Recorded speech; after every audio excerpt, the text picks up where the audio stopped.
Sure, turn off. We're gonna go a little bit over work time, I think.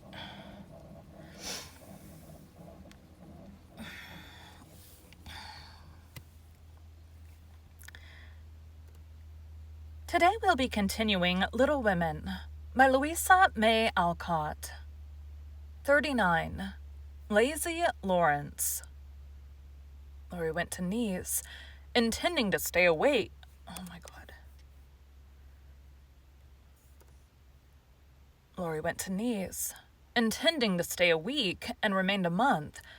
He was tired of wandering about alone, and Amy's familiar presence seemed to give a home-like charm to the foreign scenes in which she bore a part. He rather missed the petting he used to receive, and enjoyed a taste of it again, for no attentions, however flattering from strangers, were half so pleasant as the sisterly adoration of the girls at home.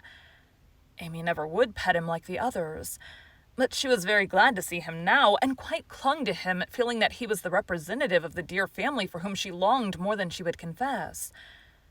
They naturally took comfort in each other's society, and were much together, riding, walking, dancing, or dawdling, for at Nice no one can be very industrious during the gay season. But while apparently amusing themselves in the most careless fashion, they were half-consciously making discoveries and forming opinions about each other. Amy rose daily in the estimation of her friend, but he sunk in hers, and each felt the truth before a word was spoken.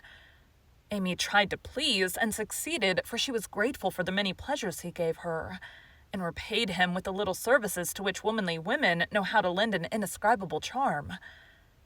Laurie made no effort of any kind, but just let himself drift along as comfortably as possible, trying to forget, and feeling that all women owed him a kind word because one had been cold to him. It cost him no effort to be generous, and he would have given Amy all the trinkets in Nice if she would have taken them. But at the same time, he felt that he could not change the opinion she was forming of him, and he rather dreaded the keen blue eyes that seemed to watch him with such half-sorrow, half-scornful surprise. "All the rest have gone to Monaco for the day. I prefer to stay at home and write letters. They are done now, and I'm going to Valrosa to sketch. Will you come?" said Amy as she joined.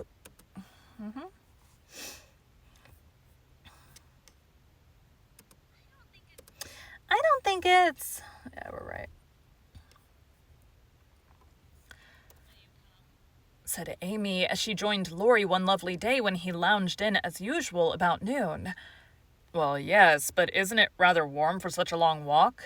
he answered slowly, for the shaded salon looked inviting after the glare without. "I'm going to have the little carriage, and Baptiste can drive, so you'll have nothing to do but hold your umbrella and keep your gloves nice," returned Amy, with a sarcastic glance at the immaculate kids, which were a weak point with Laurie. "Then I'll go with pleasure." And he put out his hand for her sketchbook, but she tucked it under her arm with a sharp, "Don't trouble yourself.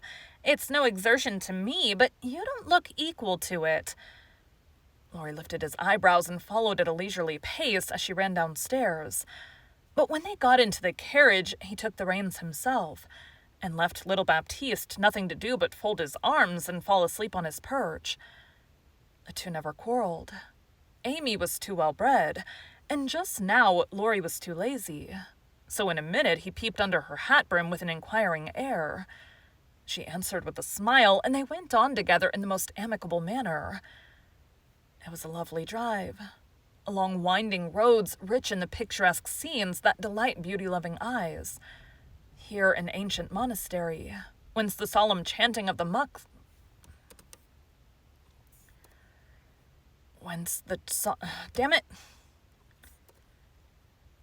solemn chanting of the monks came down to them. There a bare-legged shepherd in wooden shoes, pointed hat, and rough jacket over one shoulder sat piping on a stone, while his goats skipped among the rocks or lay at his feet. Meek, mouse-colored donkeys, laden with panniers of freshly cut grass, passed by with a pretty girl in a capeline sitting between the green piles, or an old woman spinning with a distaff as she went. Brown, soft-eyed children ran out from the quaint stone hovels to offer nosegays or bunches of oranges still on the bough. Gnarled olive trees covered the hills with their dusky foliage, Fruit hung golden in the orchard, and great scarlet anemones fringed the roadside, while beyond green slopes and craggy heights, the maritime Alps rose sharp and white against the blue Italian sky. Valrosa well deserved its name, for in that climate of perpetual summer, roses blossomed everywhere. They overhung the archway, thrust themselves between the bars of the great gate with a sweet welcome to passers-by, and lined the avenue winding through lemon trees and feathery palms up to the villa on the hill.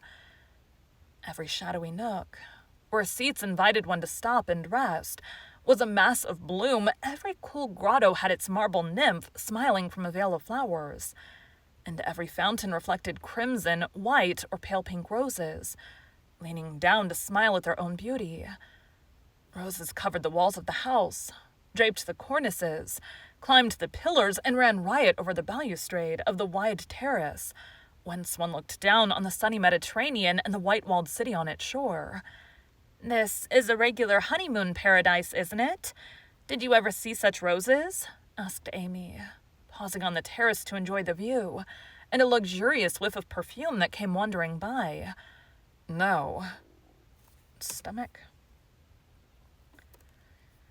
"No, nor felt such thorns," returned Laurie, with his thumb in his mouth after a vain attempt to capture a solitary scarlet flower that grew just beyond his reach.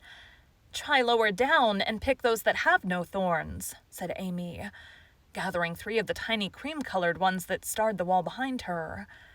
She put them in his buttonhole, as a peace offering, and he stood a minute looking down at them with a curious expression. For the Italian part of his nature there was a touch of superstition, and he was just then in that state of half-sweet, half-bitter melancholy, when imaginative young men find significance in trifles, and food for romance everywhere. He had thought of Jo in reaching after the thorny red bush, for vivid flowers became her, and she had often worn ones like that from the greenhouse at home. The pale roses Amy gave him were the sort that the Italians lay in dead hands, never in bridal wreaths. And for a moment he wondered if the omen was for Jo or for himself. But the next instant his American common sense got the better of sentimentality, and he laughed a heartier laugh than Amy had heard since he came. "It's good advice," she said. "It's good advice. You'd better take it and save your fingers," she said, thinking her speech amused him. "Thank you, I will," he answered in jest, and a few months later he did it in earnest. "Laurie, when are you going to your grandfather?" she asked presently as she settled herself on a rustic seat. "Very soon." "You've said that a dozen times within the last 3 weeks." "I dare say short answers save trouble." "He expects you, and you really ought to go." "A hospitable creature, I know it." "Then why don't you do it?"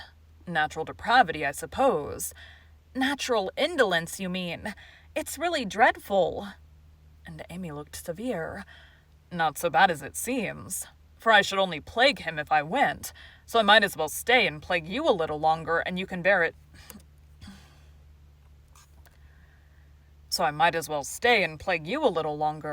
You can bear it better. In fact, I think it agrees with you excellently." And Laurie composed himself for a lounge on the broad ledge of the balustrade. Amy shook her head and opened her sketchbook with an air of resignation, but she had made up her mind to lecture that boy, and in a minute she began again. "What are you doing just now?" "Watching lizards." No, I mean, what do you intend and wish to do?" "Smoke a cigarette, if you'll allow me." "How provoking you are. I don't approve of cigars, and I will only allow it on condition that you let me put you in my sketch. I need a figure." "With all the pleasure in my life. How will you have me? Full length or 3/4, on my head or my heels? I should respectfully suggest a recumbent posture. Then put yourself in also and call it dolce far niente." "Stay as you are and go to sleep if you like. I intend to work hard," said Amy in her most energetic tone. "What delightful enthusiasm." And he leaned against a tall urn with an air of entire satisfaction. "What would Jo say if she saw you now?" asked Amy impatiently, hoping to stir him up by the mention of her still more energetic sister's name. "As usual, go away, Teddy, I'm busy." He laughed as he spoke, but the laugh was not natural, and a shade passed over his face. For the utterance of the familiar name touched the wound that was not healed yet. Both tone and shadow struck Amy, for she had seen and heard them before, and now she looked up in time to catch a new expression on Laurie's face. A hard, bitter look, full of pain, dissatisfaction, and regret. It was gone before she could study it, and the listless expression back again. She watched him for a moment with artistic pleasure, thinking how like an Italian he looked, as he lay basking in the sun with uncovered head, and eyes full of southern dreaminess, for he seemed to have forgotten her and fallen into a reverie. "You look like the effigy of a young knight asleep on his tomb," she said, carefully tracing the well-cut profile defined against the dark stone. "Wish I was." "That's a foolish wish, unless you have spoiled your life. You are so changed, I sometimes think—" There Amy stopped, with a half-timid, Dude, I need the air conditioner again. Sorry.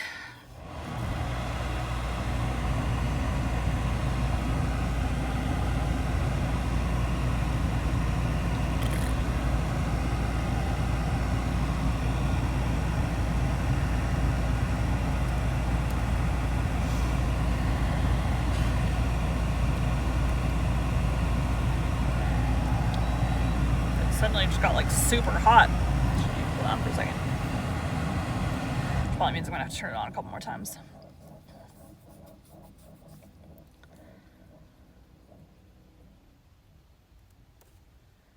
With a half-timid, half-wistful look, more significant than her unfinished speech, Laurie saw and understood the affectionate anxiety which she hesitated to express, and looked straight into her eyes. Said, just as he used to say it to her mother, "It's all right, ma'am." That satisfied her, and set at rest the doubts that had begun to worry her lately. It also touched her, and she showed that it did by the cordial tone in which she said, "I'm glad of that. I didn't think you'd been a very bad boy, but I fancied you might have wasted money at that wicked Baden-Baden—" Baden-Baden?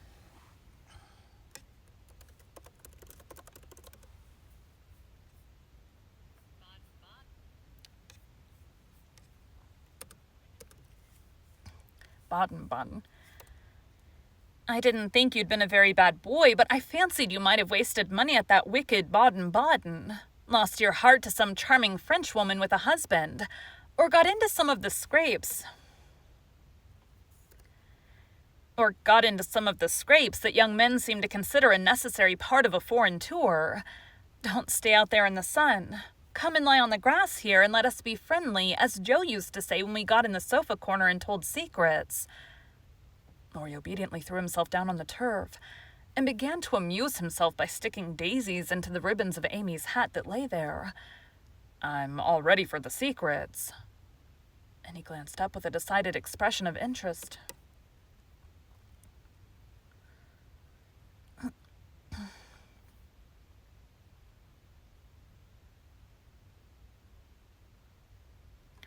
Who's talking?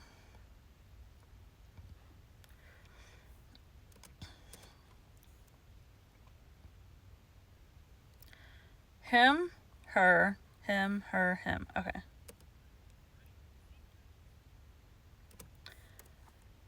And he glanced up with a decided expression of interest in his eyes. "I've none to tell. You may begin." "Haven't one to bless myself with. I thought perhaps you had some news from home." "You have heard all that has come lately. Don't you hear often? I fancied Joe would send you volumes." "She's very busy. I'm roving about so it's impossible to be regular, you know.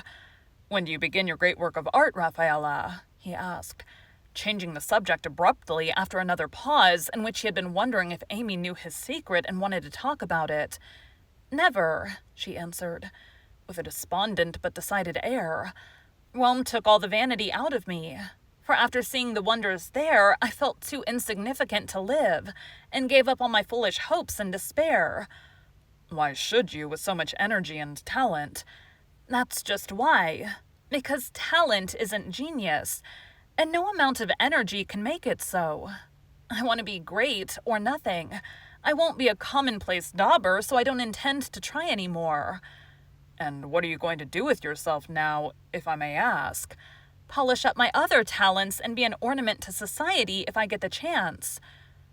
It was a characteristic speech, and sounded daring, but audacity becomes young people, and Amy's ambition had a good foundation. Laurie smiled, but he liked the spirit with which she took up a new purpose when a long-cherished one died, and spent no time lamenting. Good, and here is where Fred Vaughn comes in, I fancy. Amy preserved a discreet silence, but there was a conscious look in her downcast face that made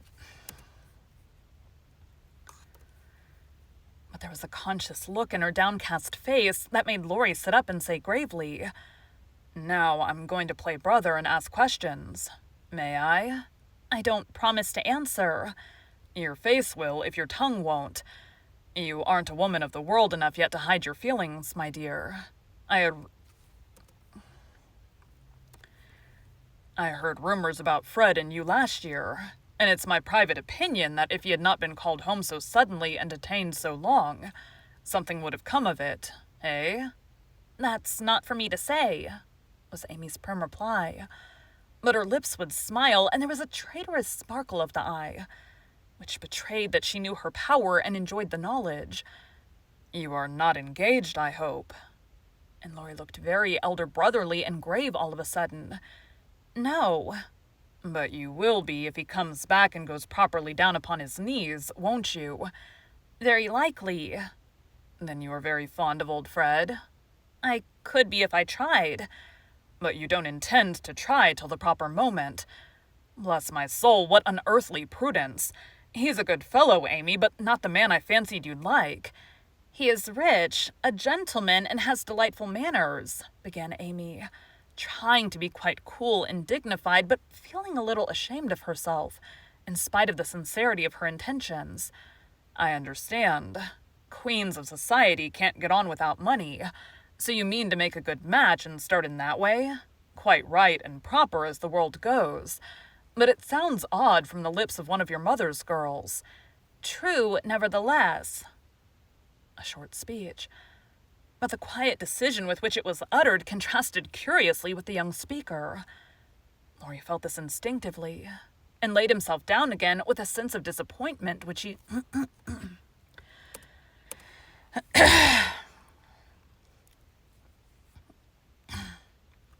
Mornings are just rough on my throat. And laid himself down again with a sense of disappointment which he could not explain. His look and silence, as well as a certain inward self-disapproval, ruffled Amy, and made her resolve to deliver her lecture without delay. "I wish you'd do me the favor to rouse yourself a little," she said sharply. "Do it for me. There's a dear girl." "I could if I tried." And she looked as if she would like doing it in the most summary style.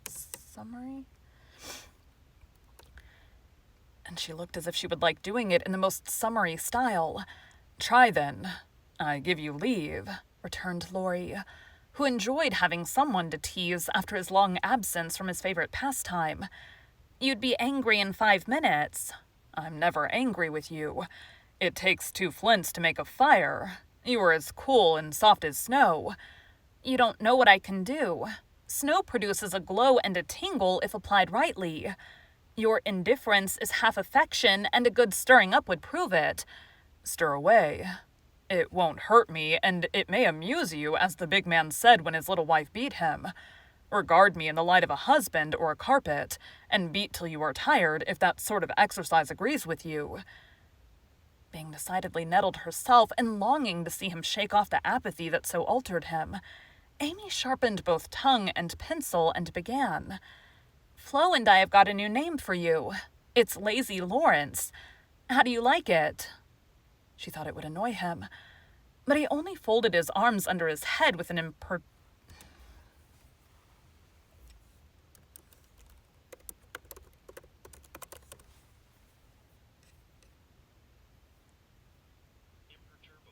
imperturbable.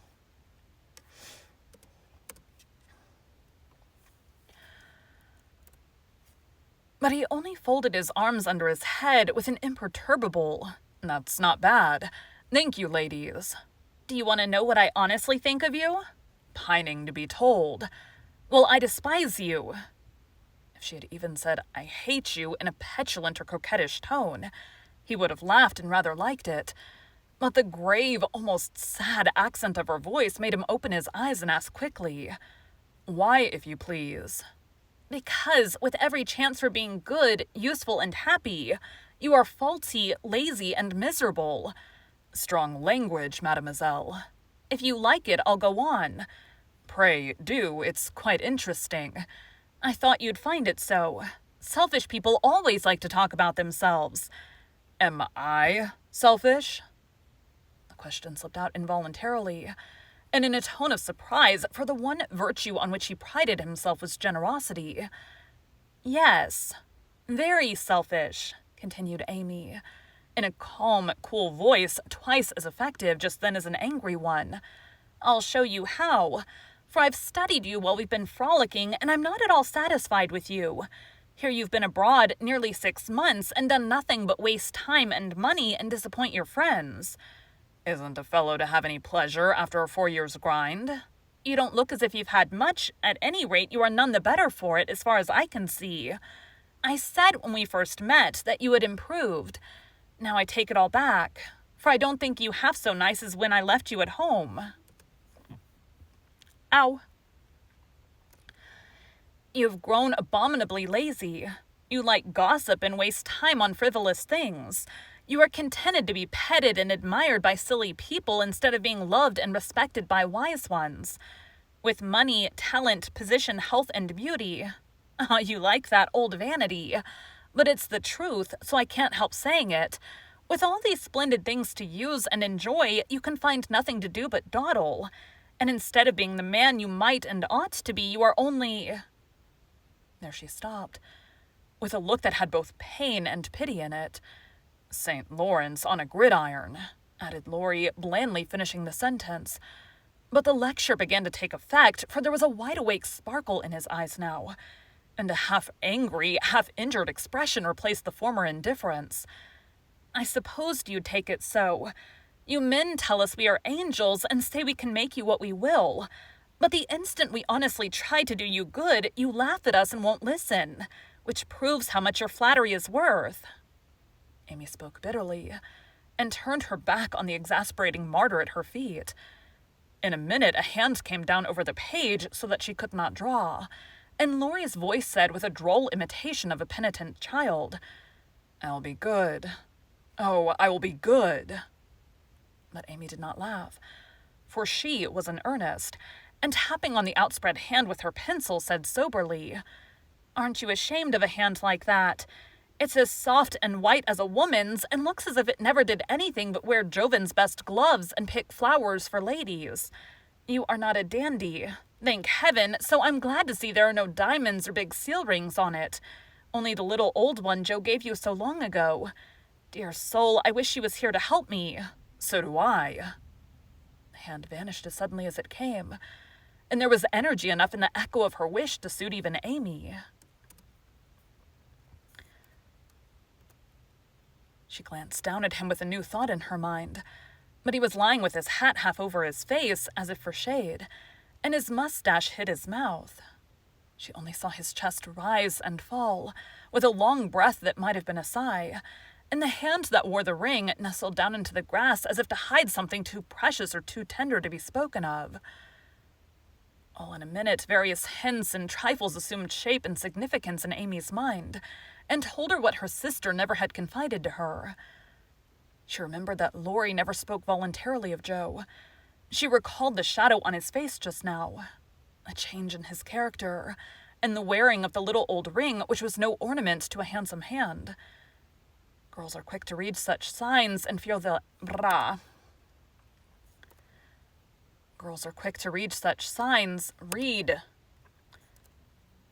Girls are quick to read such signs and feel their eloquence.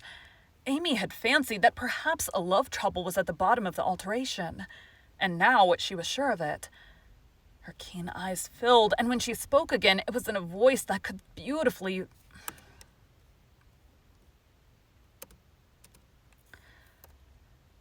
Her keen eyes filled, and when she spoke again, it was in a voice that could be beautifully soft and kind when she chose to make it so. "I know I have no right to talk so to you, Laurie. And if you weren't the sweetest-tempered fellow in the world, you'd be very angry with me. But we are all so fond and proud of you, I couldn't bear to think they should be disappointed in you at home as I have been. Though perhaps they would understand the change better than I do." "I think they would," came from under the hat, in a grim tone quite as touching as a broken one. "They ought to have told me, and not let me go blundering and scolding when I should have been more kind and patient than ever.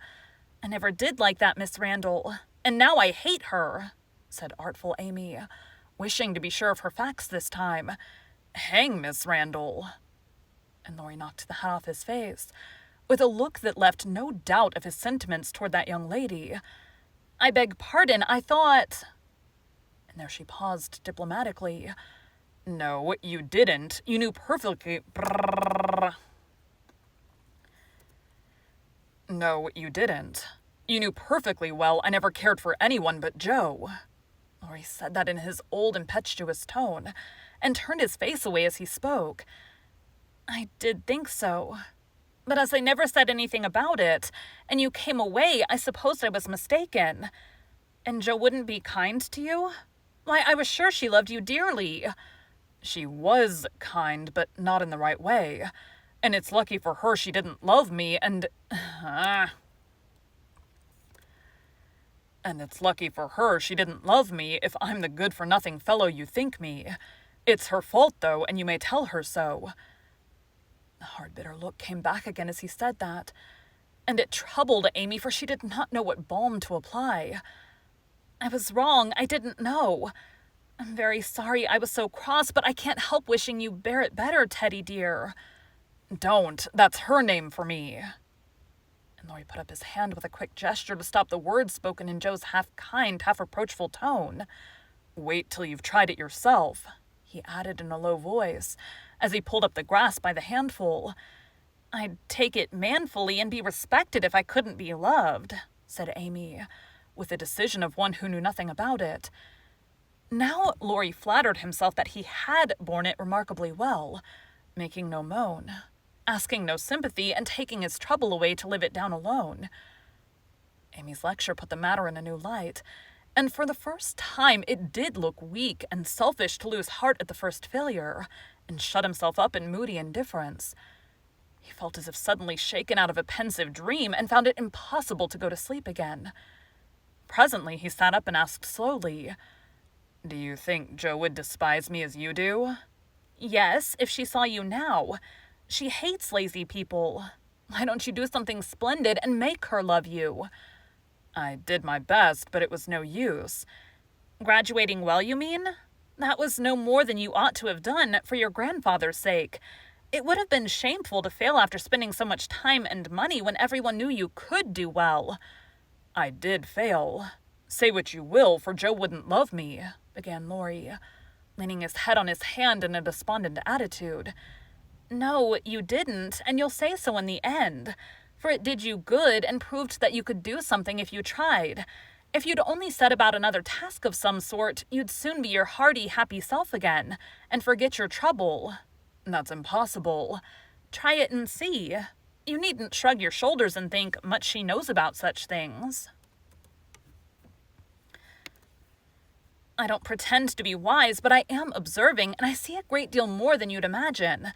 I'm interested in other people's experiences and inconsistencies. And though I can't explain, I remember and use them for my own benefit.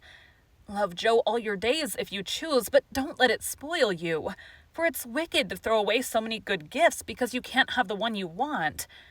There, I won't lecture any more, for I know you'll wake up and be a man in spite of that hard-hearted girl."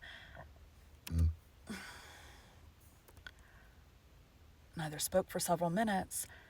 Laurie sat turning the little ring on his finger, and Amy put the last touches to the hasty sketch she had been working at while she talked.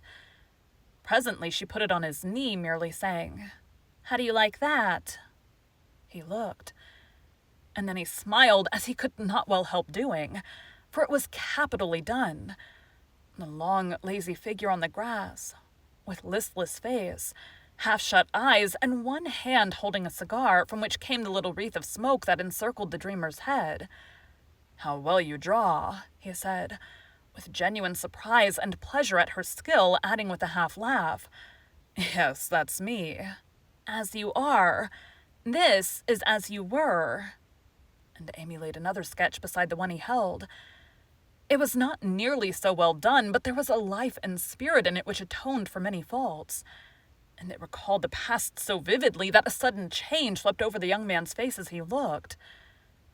Only a rough sketch of Laurie taming a horse. Hat and coat were off, and every line of the active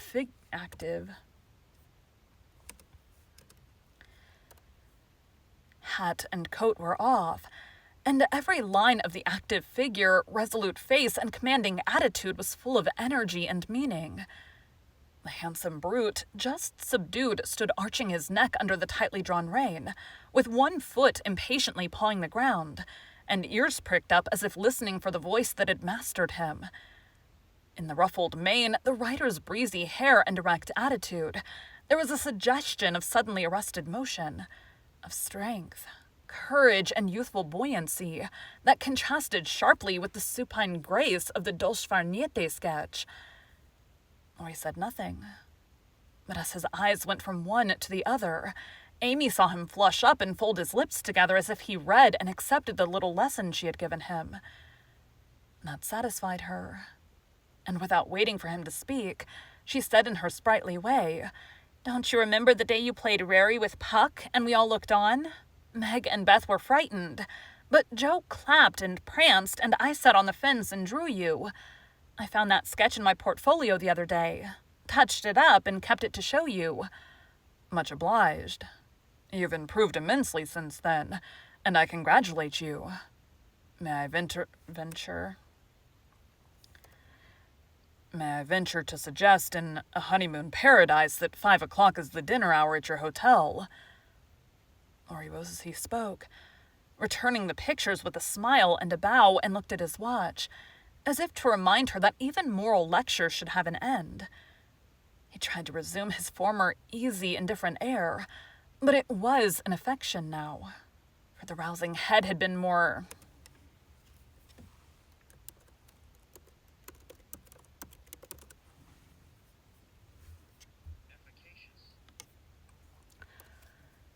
The rousing head.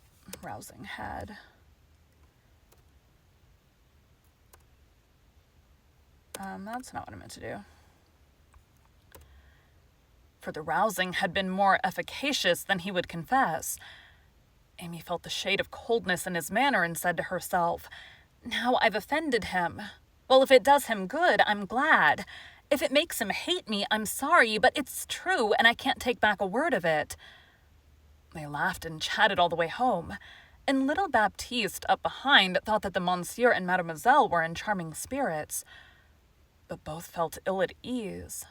The friendly frankness was disturbed. The sunshine had a shadow over it, and despite their apparent gaiety, there was a secret discontent in the heart of each.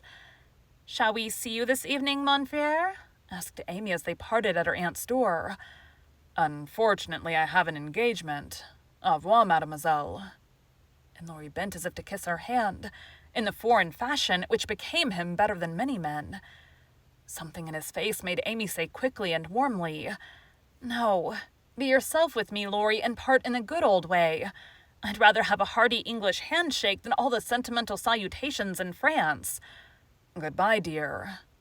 And with these words, uttered in the tone she liked, Laurie left her, after a handshake almost painful in its heartiness. Next morning, instead of the usual call, Amy received a note which made her smile at the beginning and sigh at the end. "My dear mentor, please make my adieu to your aunt, and exult within yourself, for lazy Lawrence has gone to his grandpa, like the best of boys. A pleasant winter to you, and may the gods grant you a blissful honeymoon at Valrosa. I think Fred would be benefited by a rouser. Tell him so with my congratulations. Yours gratefully, Telemachus."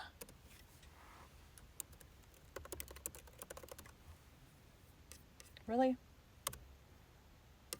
Internal server error.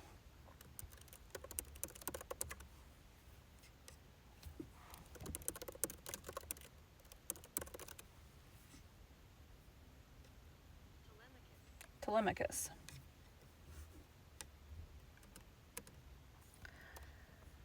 Yours gratefully, Telemachus.